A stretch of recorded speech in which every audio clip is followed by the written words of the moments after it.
It's such a wonderful machine to fly because it turns, slip, side slip, do all of the things that you had to do in combat so easily. I'm very proud of the fact that I was involved in the design and the development of the aircraft. It is the most beautiful aircraft I have ever flown in my life, and it was a fighter. The Supermarine Spitfire, a powerful symbol of defiance and victory during the Battle of Britain.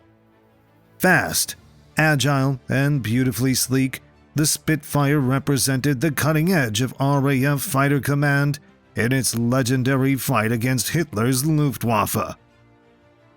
With over 23,000 Spitfires produced, it was the only Allied fighter to stay in production throughout the entire war. The aircraft's design was so advanced that development continued through 24 marked numbers, most of which entered actual production. Few Spitfire variants were unsuccessful, a rare achievement in fighter development history. Supermarine and Rolls-Royce collaborated so closely that only two engine types, the Rolls-Royce Merlin and Griffin, powered the Spitfire.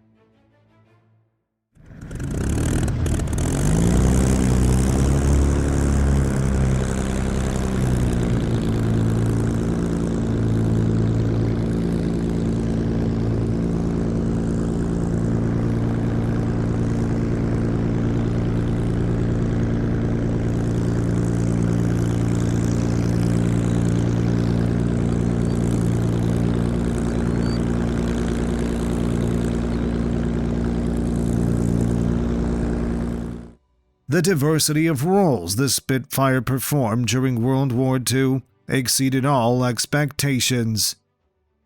It served as a fast interceptor, high and low altitude reconnaissance plane, and tactical fighter bomber, proving the brilliance of its original design. Yet, the Spitfire's inception was risky. While the Hawker Hurricane reflected traditional aircraft construction, the Spitfire was a revolutionary design, born from the genius of one of aviation's greatest designers.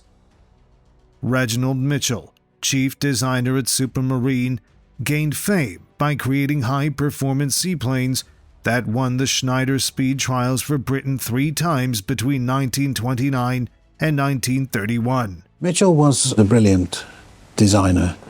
He was a very, very good leader. He was an easy man to get on with. He did have his occasional flare-ups, but one of his main advantages was that he was able to pick the right people to do the job.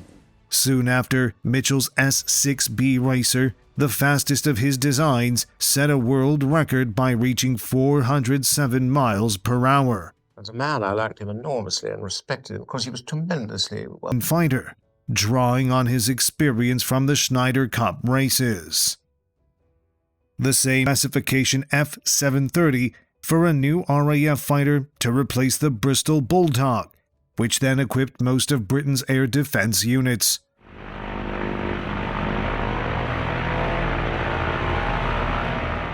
Mitchell's answer was the Supermarine Type 224. This all-metal aircraft, powered by a 600 horsepower Rolls-Royce Ghost engine, proved slow and unreliable, leading to the 730 competition being won by the Gloucester SS-37 biplane, later known as the Gloucester Gladiator. The Ministry's choice of a biplane was a significant setback for Mitchell and those who saw the future of fighter aircraft in high-speed monoplanes. During a convalescence trip to Germany in 1933, after a major operation, Mitchell realized the urgent need for an advanced British fighter. With Adolf Hitler in power and the Nazi Party controlling Germany, the threat of rearmament loomed large. Mitchell believed that if Germany rearmed, it would heavily prioritize aircraft. Germany, perhaps more than any other nation, had become fascinated with aviation.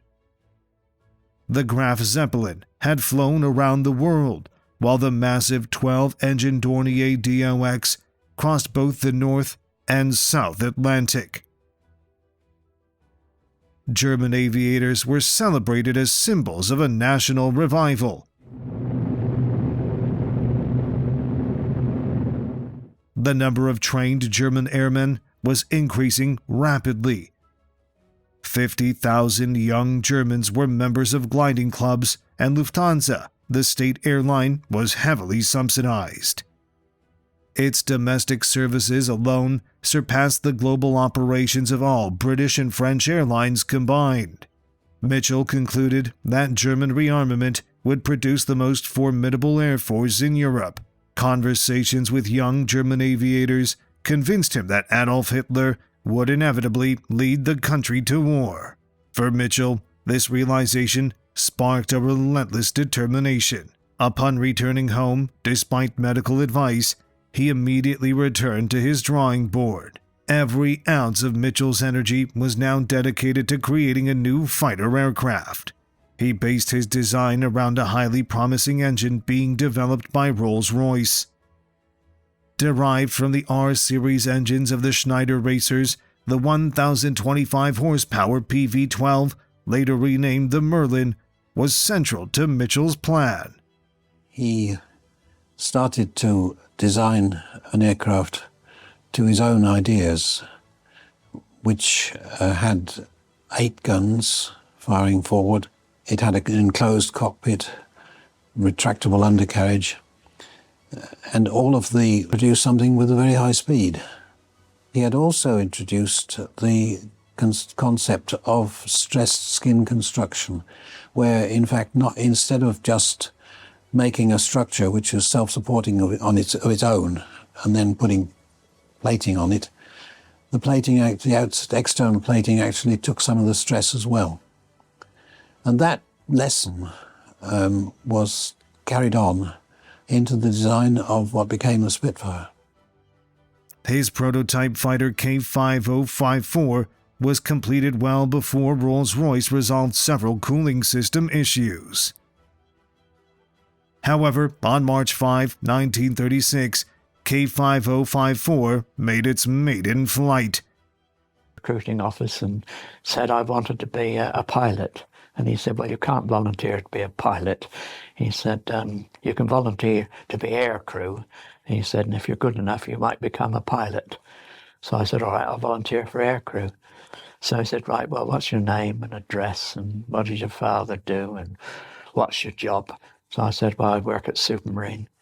So he said, what do you do at Supermarine? I said, well, I'm an apprentice. Apprentice, he said. He looked me in the eye and he picked up the piece of paper and he just tore it in half and he said, you go back to work, my son. He said, you're doing a better job there.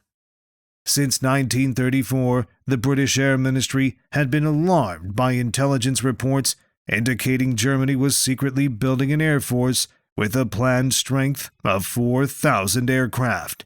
Mitchell's concerns were now fully validated.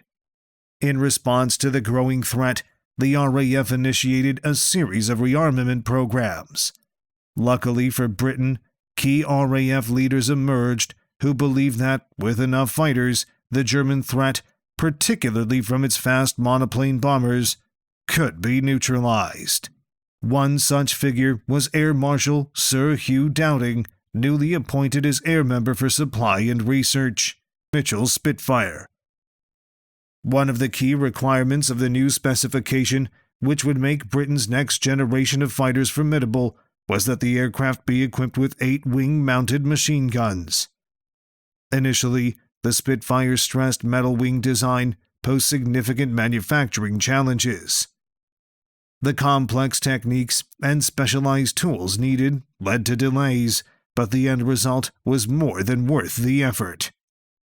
The curved wing shape maximized surface area for its span and provided exceptional strength where the wing root connected to the fuselage. This design gave the Spitfire its incredible ability to make tight turns without the risk of structural failure. In fact, it could handle combat loadings of up to 9G. Mitchell's innovative wing design also greatly enhanced the Spitfire's speed. Despite accommodating 4 machine guns, the wing was extraordinarily thin, minimizing drag. The low thickness-to-chord ratio made the Spitfire exceptionally stable during high-speed dives. Pilots who first flew the new aircraft were amazed by its performance, exceeding 300 miles per hour, and by how easily it could be flown, even by newcomers to the plane. Its stall characteristics in particular were forgiving, a crucial advantage in aerial combat. The test pilots were so impressed by the Spitfire prototype that even before its 7-day trial ended, and without a formal report, the Air Ministry placed an order for 310 aircraft. The first production Spitfire, K9787, took to the skies on May 14, 1938. Sadly, Reginald Mitchell did not live to witness Britain's confidence in his creation. In poor health and weakened by his efforts, Mitchell died of tuberculosis in June 1937 at the age of 42. Mitchell's death certainly had quite an impact on the people in the design department. And I remember, in fact, the day that he died, Black and I were working in the laboratory on something, I don't know what now. We both sort of stopped what we were doing, looked at one another, silenced for a bit, and then got on with the job. In August 1938, the first production Spitfires were delivered to the RAF's 19th Squadron at Duxford for evaluation. These early models were powered by the Merlin II engine and featured a two-bladed fixed-pitch wooden propeller. They could reach 352 miles per hour at 19,000 feet and had a maximum climb rate of 2,420 feet per minute and could ascend to 20,000 feet in 9.4 minutes. Despite this impressive performance, it did not yet fully harness the Merlin engine's potential. After the 78th Spitfire rolled off the production line, the de Havilland Hamilton two-pitch, three-bladed metal propeller became standard, optimized for both takeoff and cruising. The Spitfire's takeoff distance was significantly reduced, but it wasn't until the summer of 1940, with the introduction of constant-speed propellers, that the Merlin engine could truly deliver its best performance.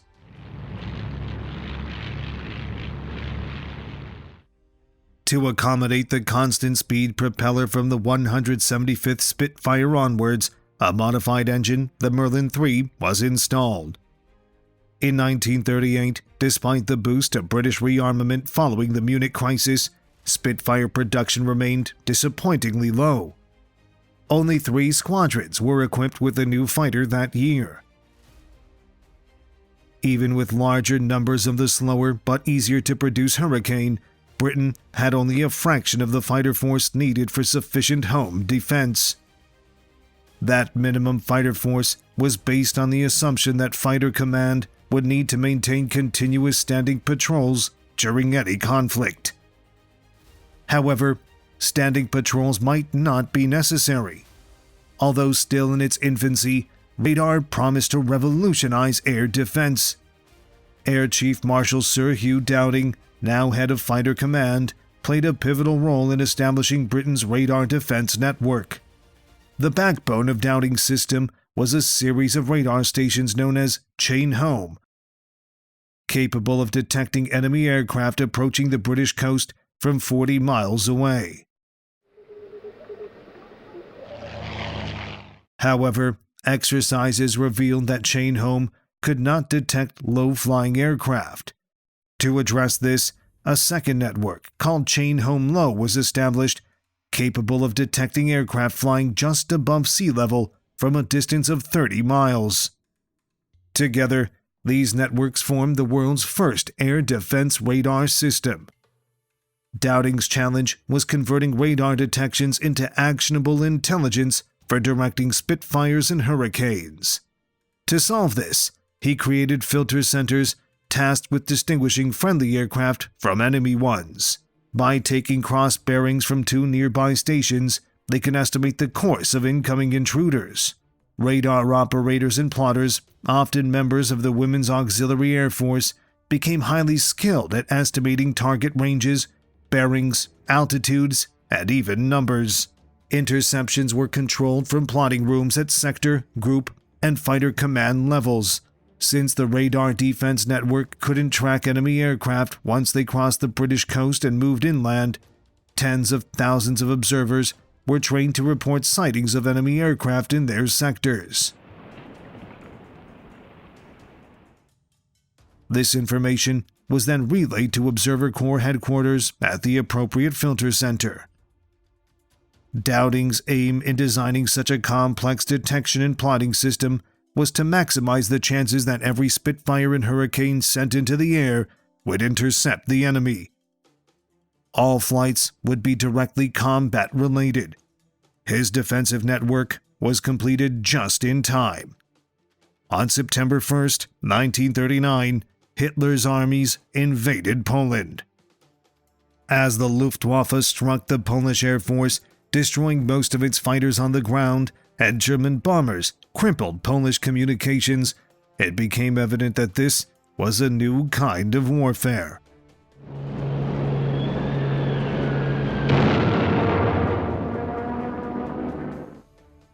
Blitzkrieg tactics, where fast-moving armored units coordinated with a powerful air force, were a terrifying revelation.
Over 700 miles from the battlefront, Britain could do nothing to aid its Polish allies.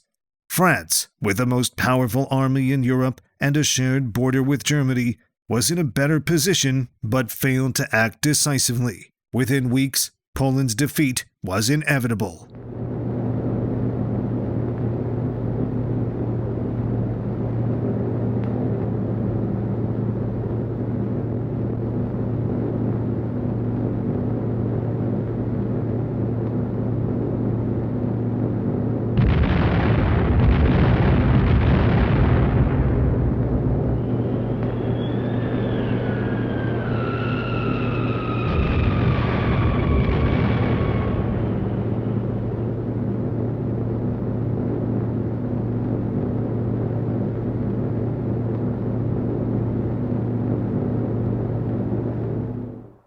On November 18, 1939, 6 weeks after Poland's fall, the Supermarine Spitfire made its first mission over German territory. Ironically, this mission was in a role for which the Spitfire was never originally designed, but one in which it excelled: high-speed, high-altitude reconnaissance.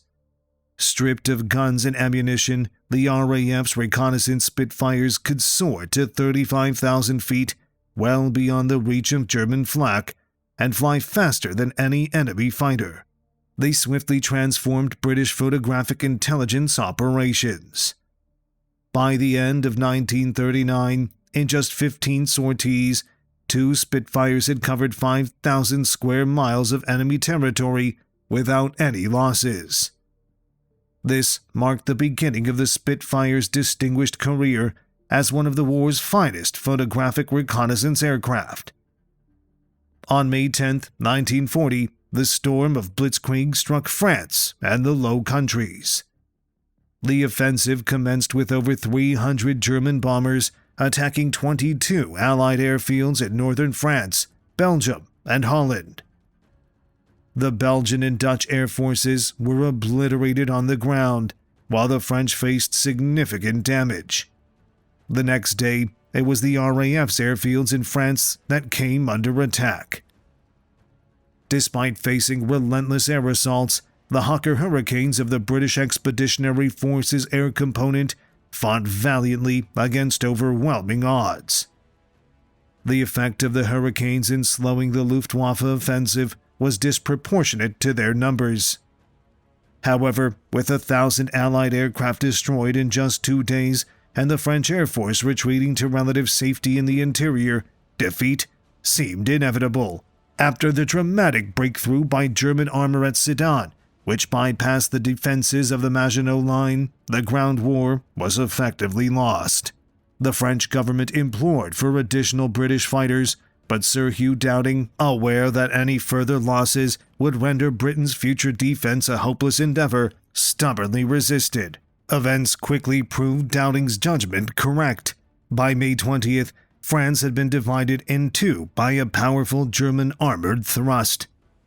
The British Expeditionary Force, along with the bulk of the French 1st and 7th Armies, found themselves trapped in a shrinking pocket around Dunkirk. The last RAF airfield in Belgium had already been abandoned. As German armor closed in on Dunkirk, the fate of 300,000 Allied soldiers seemed almost sealed. Yet, on May 24th, Hitler ordered his panzers to halt. Hermann Göring, chief of the Luftwaffe, buoyed by his victories, had assured Hitler that the German Air Force could, unaided, eliminate the remnants of the expeditionary force at Dunkirk. For the destruction of the Allied stronghold, the Luftwaffe assembled 300 bombers and 500 fighters, most of which were the formidable Messerschmitt 109E. The 109E was equipped with 2 fuselage-mounted MG-17 machine guns, each carrying 1,000 rounds, and 2 wing-mounted cannons, each with 60 rounds.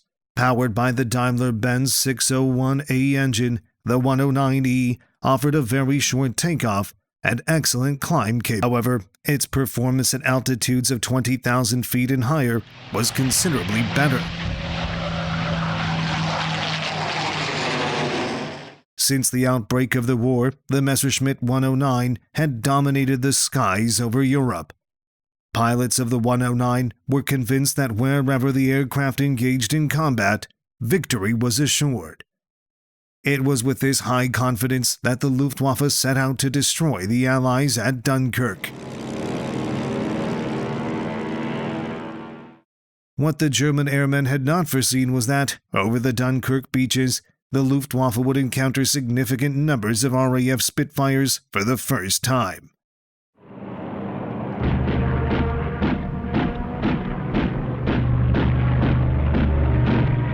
Throughout Operation Dynamo, the evacuation of the British Expeditionary Force from Dunkirk, 16 squadrons of Spitfires and Hurricanes flew at a time to disrupt the German attacks on the port area and the evacuation fleet. In total, 32 RAF squadrons participated in the Dunkirk operation. Despite being able to spend only 15 minutes over the battle zone at combat speeds, the performance of the Supermarine Spitfire came as a severe shock to the Luftwaffe. Here was a fighter aircraft capable of meeting the Messerschmitt 109 on equal terms. It quickly became clear that the Spitfire's ability to outturn the 109 provided a crucial advantage in close combat. Additionally, the Messerschmitt's cannon did not prove to be the devastating weapon that the Luftwaffe had anticipated. Its low muzzle velocity and slow rate of fire often meant that a pass would result in very few rounds actually striking a fast-moving Spitfire. On the British side, the Spitfire pilots discovered that if their guns were harmonized to converge at 200 yards instead of the official 650 yards, their hitting power was more than sufficient to destroy a 109 in a single pass. In one significant regard, the Spitfire was incomparably superior to its German counterpart. The bubble-shaped hood of the Spitfire offered vastly improved all-round visibility, a matter of life and death for a fighter pilot.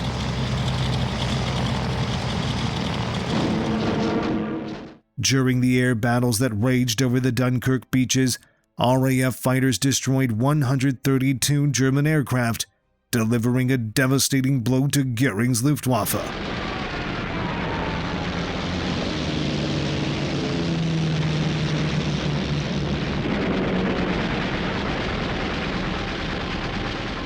Many German attacks did manage to penetrate to the evacuation area and inflict heavy losses on ships and men. But without a doubt, the RAF emerged victorious in the Battle of Dunkirk. At great cost, the RAF had prevented the German bombers from annihilating the British Expeditionary Force along with all of Britain's hopes. Tragically, since the men on the ground had witnessed little of the fierce fighting occurring above them, many concluded that the RAF had abandoned them to their fate. For some time afterward, a significant amount of anger and bitterness developed between the British Army and the RAF pilots. The successful evacuation of 338,000 British and Allied soldiers from Dunkirk marked a turning point in the war. Its impact on British civilian morale was immeasurable, but for the fighter pilots of the RAF, it meant even more. Combat, the only true judge of an aircraft's worth, had proven the Spitfire to be an exceptional warplane.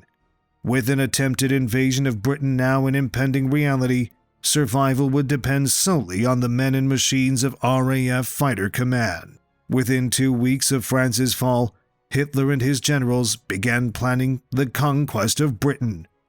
Success would hinge primarily on the Luftwaffe winning control of the skies over the Channel and southern England. Hermann Göring, undeterred by his failure at Dunkirk, estimated that it would take only 4 days of intensive air operations by the Luftwaffe to overwhelm Britain's air defenses in the south of England. In just 4 weeks, the RAF could be utterly defeated. In preparation for the campaign, the Luftwaffe assembled 2,800 combat aircraft in France, Denmark, and Norway. Eagle Day, scheduled for early August, was to mark the start of the Great Offensive. Meanwhile, the RAF strength was to be gradually worn down. The bait designed to lure British fighters into costly dogfights with the Luftwaffe consisted of a series of bombing raids on southern English ports and Channel convoys. If the RAF scrambled its fighters to confront the German raiders, they would lose valuable aircraft to the 109 escorts. Conversely, if it chose not to engage, Britain would face significant losses in shipping. The Kanalkampf, as the German High Command dubbed the first phase of the Battle of Britain, began in earnest on July 10, 1940. The first major engagement involved an attack by 20 German bombers and 50 fighters on a convoy codenamed Bread, traversing the Dover Straits. Forewarned by radar, 30 British fighters, including Spitfires from 74 Squadron, intercepted the raiders. Soon after, 6 Spitfires from 64 Squadron joined the fray. In the ensuing dogfights, 3 German bombers were shot down, along with 3 109 fighters. On the British side, the losses included a lone Hurricane and 2 damaged aircraft, while 1 Spitfire made a crash landing.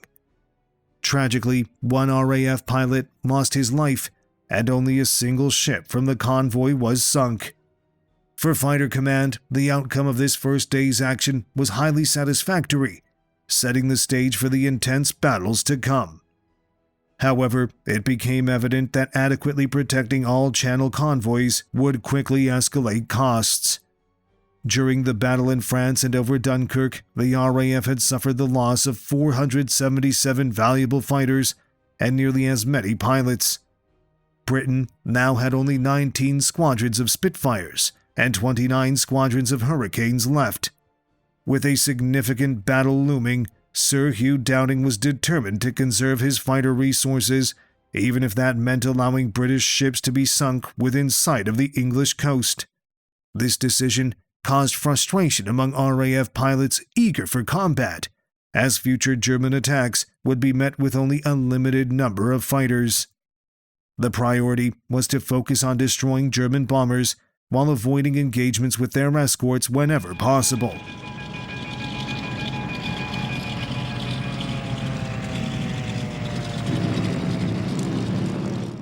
In the early weeks of the Battle of Britain, Fighter Command's steady accumulation of combat experience led to several valuable modifications for the Spitfire.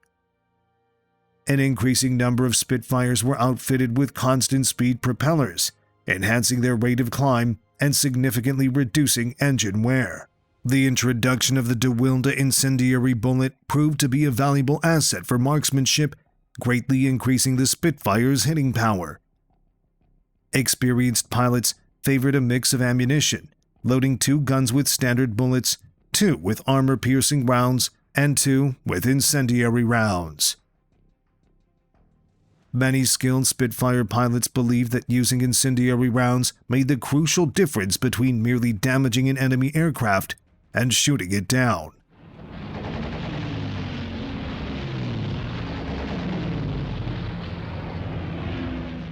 In addition to performance enhancements, new Spitfires offered better protection for their pilots.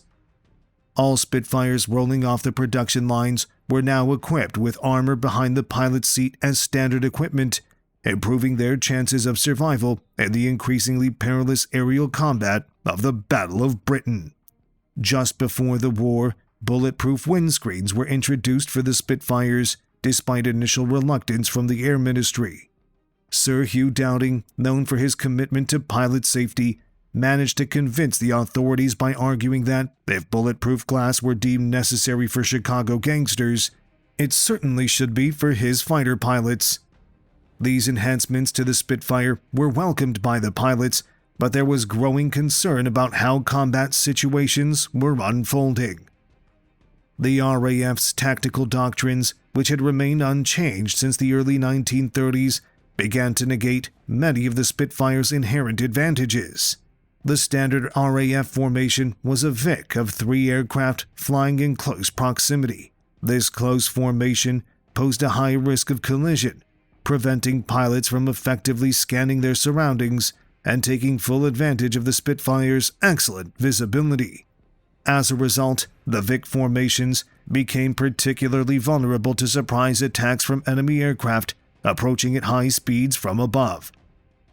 Additionally, the tight formation of 3 aircraft was not sustainable during the chaos of aerial combat, often resulting in disintegration as the engagements unfolded. The inability to adapt tactics to the realities of modern air warfare posed a significant challenge for the RAF, especially as the Luftwaffe pressed its advantage. The need for more flexible formations and tactics that leverage the Spitfire strengths was becoming increasingly apparent. Despite the impressive capabilities of the Spitfire, any pilot flying solo remained exceptionally vulnerable. The Luftwaffe's tactics were significantly more effective for the realities of aerial combat. Their basic formation, known as the Swarm, was a well-spaced finger 4, allowing ample room for maneuvering and maintaining vigilance against enemy threats. In combat scenarios, the Swarm could easily break into flexible pairs, each consisting of a leader and a supporting wingman. By the end of July 1940, after 3 weeks of sporadic engagements over the English Channel and southern England, the RAF had inflicted substantial losses on the Luftwaffe, with 125 German aircraft destroyed. However, the majority of British successes were against German bombers, while the superior tactics employed by Luftwaffe pilots were exacting a toll on RAF fighters. In that same period, 32 Spitfires and 46 Hurricanes were lost, along with the lives of 50 RAF pilots. Despite these losses, changes to British fighter tactics occurred slowly. Many individual commanders began to adapt, moving away from the standard VIC formation in favor of the more effective Swarm. This shift marked a gradual evolution in the RAF's approach to combat as pilots sought to maximize the advantages of teamwork and coordination in the face of the formidable Luftwaffe.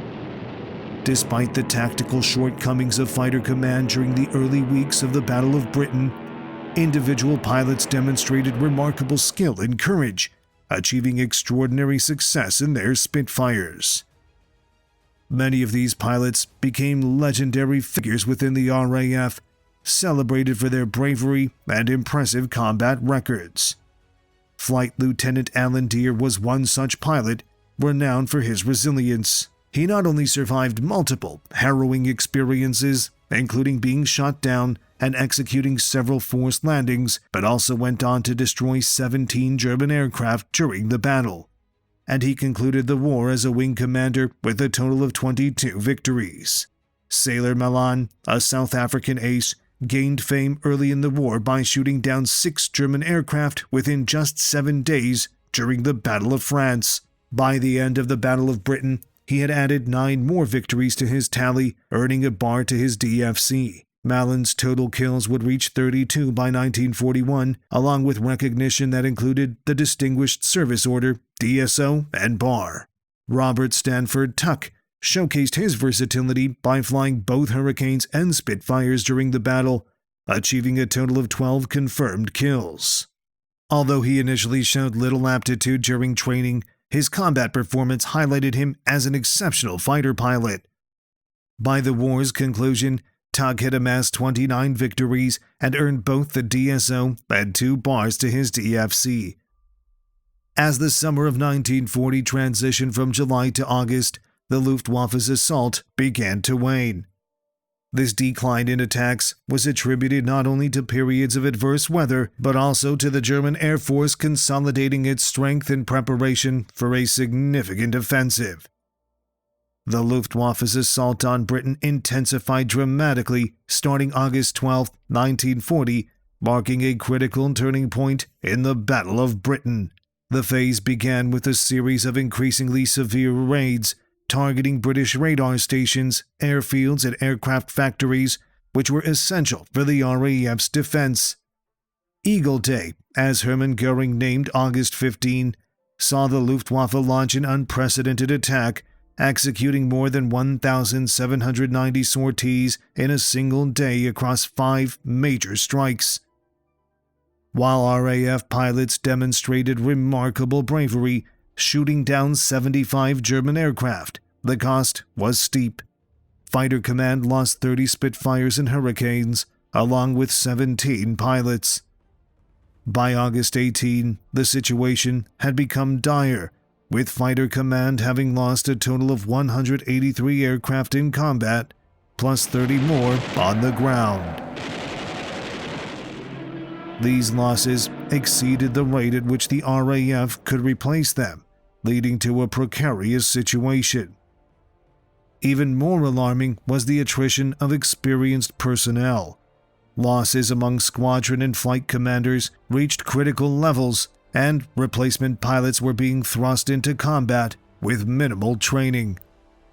If this pattern of attrition continued, Fighter Command faced the grim reality of being utterly decimated within a matter of weeks.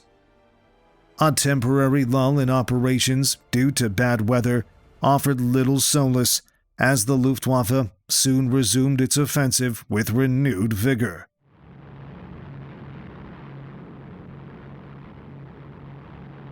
Between August 24th and September 6th, they averaged nearly 1,000 sorties a day, relentlessly testing the limits of Fighter Command's endurance. During this harrowing period, RAF pilots fought against overwhelming odds, and the cumulative strain of relentless combat began to take its toll. As Fighter Command faced what seemed to be an inevitable extinction, Sir Hugh Dowding's call for a miracle was answered on September 7, 1940. On that day, 1,000 German aircraft, including over 300 bombers, assembled for the Luftwaffe's first significant raid on London. Adolf Hitler, enraged by recent RAF attacks on Berlin, had ordered Hermann Göring to concentrate efforts on destroying the British capital.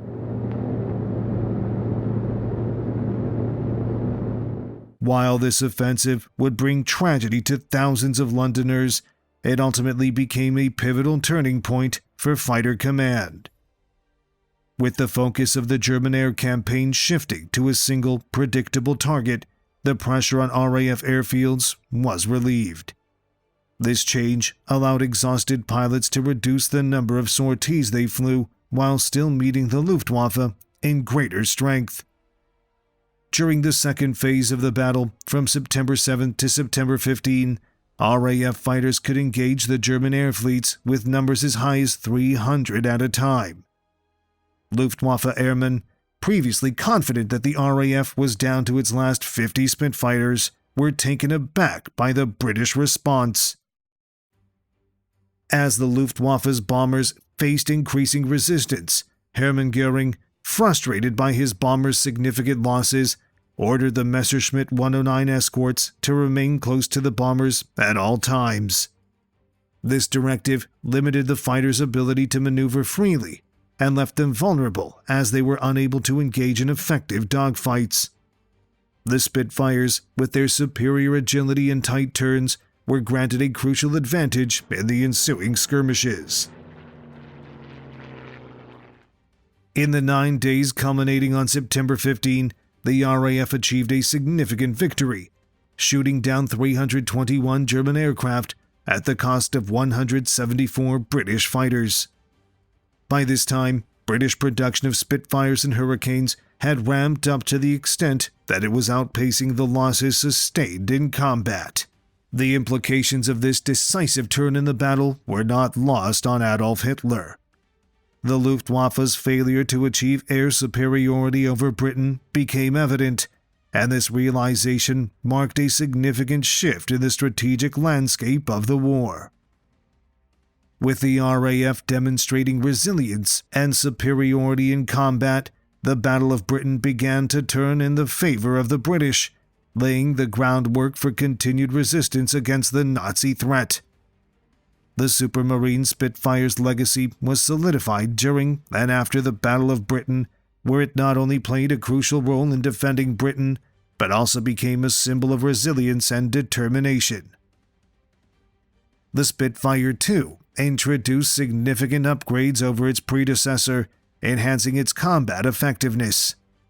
Powered by the Rolls-Royce Merlin 12 engine, the Spitfire II provided a notable increase in horsepower, reaching 1,175 horsepower, which improved both speed and climb rates. Most variants were armed with 8 303 Browning machine guns Mark IIA, while a number of Mark IIBs were equipped with 2 20mm Hispano cannon, significantly enhancing its firepower against enemy aircraft. Despite the introduction of the Spitfire II, the next variants, Marks III and IV, did not see full-scale production. In January 1941, the Messerschmitt 109F entered Luftwaffe service, proving significantly superior to the Spitfire II at altitudes above 20,000 feet.